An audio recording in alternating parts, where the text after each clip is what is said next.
You know, it's hard to believe that this is the 10th anniversary of the DC original animated universe. And for those of you that don't know what that is, and you should by now, it is basically a franchise that Warner Bros. And DC Comics decided to create to adapt, or decided to create and use to adapt some of the more iconic comic book stories and graphic novels into animated form. Sometimes they even used it to create original stories not based on anything, as well as also adapt loose as well as adapt or at least base a story in a certain universe.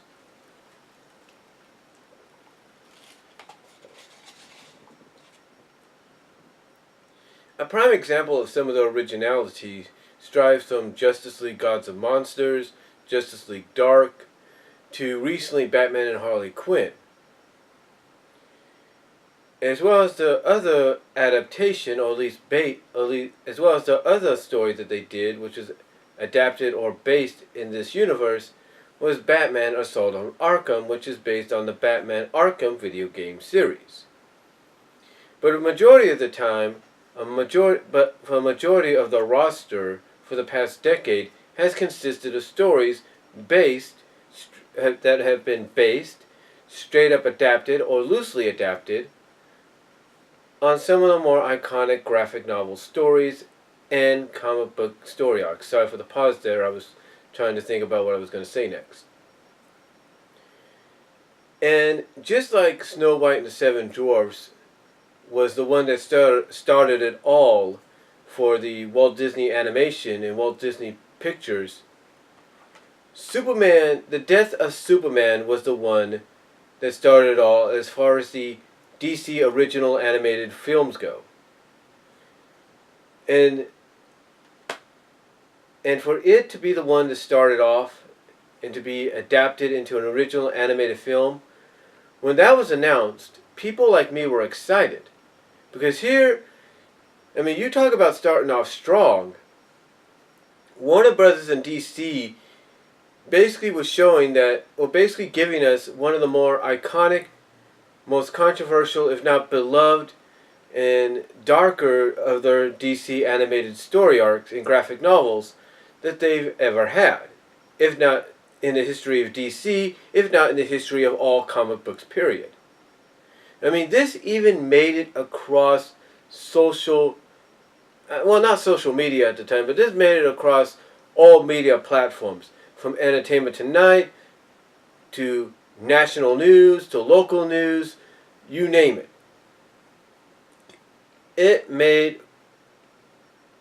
headlines all over when it was announced when DC had announced they were going to kill off Superman. So imagine people's surprise when they hear that the way DC and Warner Brothers are going to start this original animated universe of theirs, and the plans that they have for it going forward, starting in 2007, back in 2007. Imagine people's excitement, like mine, when you heard that this was going to be adapted into the first feature-length animated film. And give Warner Bros. And DC credit. They for the time hit the ball, hit a grand slam. They hit the ball right out of the park, because as soon as this was released, it basically became one of the best-selling DVDs, and then probably later on Blu-rays, that they've ever had. And it was one of the fast-selling ones as well. But for any comic book fans, hardcore, long-term, dedicated, whatever, or even those that wanted to read the comic book that the story was based on to get an idea of what they were going to see, for what they saw compared to the original Death of Superman story arc was vastly different. Yes, there was some reference. Here's the thing. There were some iconic moments we got from the comic. Few, but there were very few and in between. Very few and in between. There were moments that were iconic to the comic, very few and in between. But for something that's based on the more iconic story arc at the time, you didn't get a straight up adaptation, you got a very loose adaptation. Because like I said, you had moments in there that you saw that were very identical, if not similar, to moments you saw in the story arc from the comics. But in the end, all you really got was a very loose adaptation. Now, some people say that the Justice League cartoon series, whether it was the first one or Unlimited, did a better job at this than the movie itself. And that might be true. But, looking back on it, I have to give DC and Warner Bros. Credit. They were just starting out with this new franchise, and they wanted to start off strong. They probably weren't planning at first. They probably didn't plan at first of how they were going to release it. They just said, here's what I think they did. They probably just said, they probably just came up with the idea that if they're going to start off strong, they need to start off with one of the more iconic story arcs they've had in recent years. And basically started off strong with the very first superhero ever, or most iconic superhero ever. So they figured the Death of Superman arc was the best direction to go in. However, they probably weren't. However, with that decided, they realized that maybe going full epic at the time wasn't the best direction to go. So they decided to scale it back, and that this is what we got, and it gave us sort of an example of what they could do. But with that said, earlier this year, well, not earlier this year, but actually a few weeks ago, about a few weeks to a month ago, the announcement was made, or a few months ago, depending on the timeline, the announcement was made of what upcoming DC animated films were going to be hitting store shelves, and for 1 or 2 nights, courtesy of Phantom Events, hitting the big screen in 2018. Now, the 3 that we heard, the first one pretty much was already confirmed. Batman Gotham by Gaslight is one of the more, from what I understand, one of the more iconic and beloved graphic novels. It's basically Batman in the role of Sherlock Holmes and Gotham City in the role of London. And it's Batman versus Jack the Ripper. Now, people may have issue with this one because from what I understand, it's probably going to suffer, it's probably one of the, okay, from what I understand, this one apparently is going to, it might have a mixed reaction because you're going to have 2 storylines that look like crammed into one movie, but if they do it right, like they've done in the past, it might come out good. But until we see the full-length movie itself, or even the trailer itself, we'll just have to wait and see. But when the announcement that Batman Gotham by Gaslight was going to be the first of the animated films of 2018, and the first of the comic book graphic novels to be adapted in 2018 for an animation run, fans were ecstatic. They were happy. When the announcement got made that they were going to add to that a Suicide Squad animated film, not based in the Arkham video games universe, but a straight-up Suicide Squad film, people were happy about that too, because Suicide Squad in animation, you can only go so far. But then, to top it off, the one announcement that got people excited, probably more so than just those 2, was the announcement that at the end of 2018, they are going to remake and readapt the Death of Superman story arc. But unlike the first one, which, give them credit, they did what they could at the time, unlike the first one, is going to be a proper, if not straight up, well, maybe not so straight up, but a proper adaptation of the Death of Superman story arc. And how is that going to be accomplished, you ask? Well, according to what reports are saying, Warner Bros. And DC plan to go the same route they went with The Dark Knight Returns. You see, The Dark Knight Returns, when it was announced that it was going to get adapted into an animated film, Warner Bros. And DC were pretty much firmly established into the run with this original animated universe and series of movies, that they realized the best way to adapt something like Dark Knight Returns was to give it a proper adaptation, and that meant maybe to possibly do something that no one really expected them to do at the time, but they did, and that's break it apart to disc. And that means as far as DVD goes, they broke it across 2 DVDs. One that came out in late 2000, what was it? What year was it? Let me see here.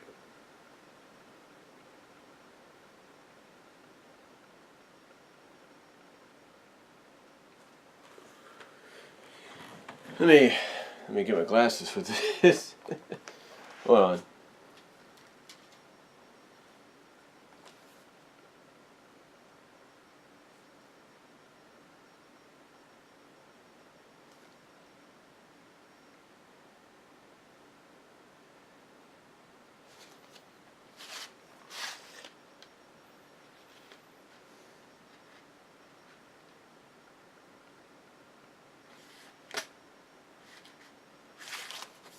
Something that it didn't come out. It came out about, I think, what, 2013, 2012.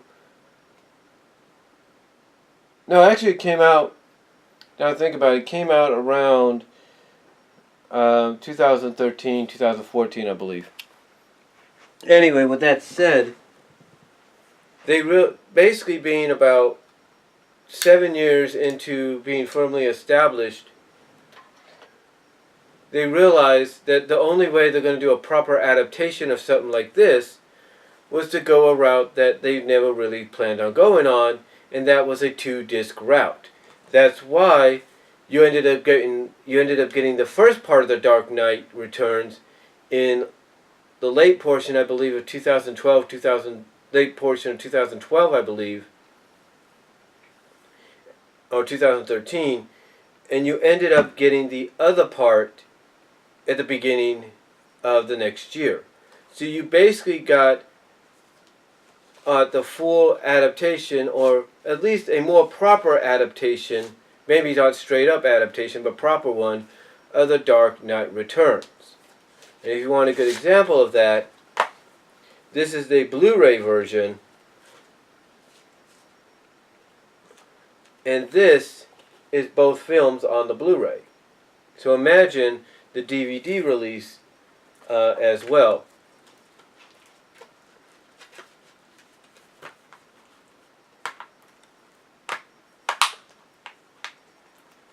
So imagine, like I said, the DVD release as well. And this clocks in, believe it or not, at 2 hours and 26 minutes altogether when you combine both films. So, like I said, when the announcement was made that at the end of next year they are going to release a proper adaptation of the death of Superman, they also announced that they were going to go the route of The Dark Knight Returns. In other words, the first part, the first movie that they're going to end the year with, is going to be the death of Superman portion. Straight up out of the comics, from what I understand.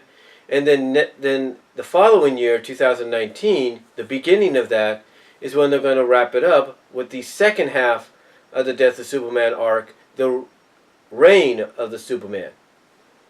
So obviously with that announcement, a lot of fans are happy, because even though this is okay, especially to start a franchise on, everybody was hoping sooner or later they would go back to it. And that's exactly what they've done.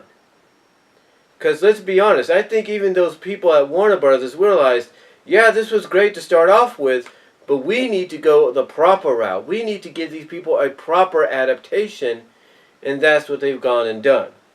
Or that's what they're going to go and do, I should say. Now, you're probably thinking, well, why didn't they do that the first time? It's like I said, they chose the more iconic superhero the first ever iconic superhero in Superman to start off with, as well as they chose his most iconic story arc to start out with as well.